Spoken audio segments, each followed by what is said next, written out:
എറണാകുളത്തെ ശിശുക്ഷേമ സമിതിയിൽ നിന്നാണ് ഇടുക്കി സ്വദേശിയായ നീതുവിനെയും മക്കളെയും ഞങ്ങൾ കണ്ടുമുട്ടുന്നത്. ബെത്സൈഡ് പ്രൊവിഡൻസ് അനാഥാലയത്തിൽ നിന്ന് തന്റെ മക്കൾ കേൾക്കേണ്ടി വന്ന പീഡനങ്ങൾ ചെയർപേഴ്സണെ ബോധിപ്പിക്കാനെത്തിയതായിരുന്നു നീതു. മക്കളെ ബെൽറ്റ് കൊണ്ടടിക്കാറുണ്ടെന്ന് നീതു പറഞ്ഞു. എൻ്റെ കുഞ്ഞു കുട്ടീനെയാണ് ഏറ്റവും കൂടുതൽ ഉപദ്രവിച്ചേക്കുന്നത്. കൊങ്ങയ്ക്കൊക്കെ പിടിച്ച് ഞെക്കി കഴുത്തിലൊക്കെ നല്ല പാട്, കൊതുകടി കൊള്ളിച്ച് പുറത്ത് നിർത്തി, മഴയത്ത് നിർത്തി, ഭക്ഷണം കൊടുക്കത്തില്ല. അവൾക്ക് ടെറസിൻ്റെ മുകളിൽ കൊണ്ട് വെയിലത്ത് നിർത്തുക. ഇവൾക്ക് ഭക്ഷണം കൊടുക്കുമ്പോൾ ഇവിടെ നന്നാകുമെന്ന് പറഞ്ഞാൽ അവൾക്ക് 2 ദിവസമൊക്കെ ഭക്ഷണം കൊടുക്കാതിരിക്കും. മദ്യപാനിയായ ഭർത്താവിൽ നിന്ന് 1 വർഷത്തോളമായി പിരിഞ്ഞു താമസിക്കുകയാണ് നീതു. ഒരു ആൺകുട്ടി ഉൾപ്പെടെ 3 കുട്ടികളാണ് നീതുവിന്. ഇവരെ നോക്കാൻ നിവൃത്തിയില്ലാതായപ്പോഴാണ് ശിശുക്ഷേമ സമിതി വഴി 2 പെൺകുട്ടികളെ അനാഥാലയത്തിൽ ഏൽപ്പിക്കേണ്ടി വന്നത്. എന്നാൽ കുട്ടികളെ കാണാൻ അനാഥാലയ നടത്തിപ്പുകാർ വിലക്കിയപ്പോൾ നിർബന്ധപൂർവ്വം ഇവർ കുട്ടികളെ കൊണ്ടുവരികയായിരുന്നു.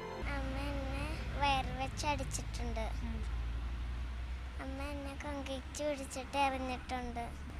എനിക്ക് ചോറ് തരില്ല. ഓരോ ദിവസം എന്തും ചെയ്താലും അടി തന്ന ദിവസം ഞങ്ങൾക്ക് ഒന്നും തരില്ല. രാത്രിയിൽ ഉറക്കത്തുമില്ല. രാത്രി ഞങ്ങളെ ദൈവത്തിന് മുന്നിൽ കൊണ്ട് നിർത്തും, അല്ലെങ്കിൽ അകത്ത് റൂമിൽ ഞങ്ങളെ നിർത്തും. സിസ്റ്റർ ഋതിക നടത്തുന്ന ഈ സ്ഥാപനത്തിൽ ഒരു പുരുഷൻ സ്ഥിരമായി താമസിക്കാറുണ്ടെന്നും ഇയാൾ കുട്ടികളെ ശാരീരികമായി ഉപദ്രവിക്കാറുണ്ടെന്നുമാണ് ഇവർ പറയുന്നത്.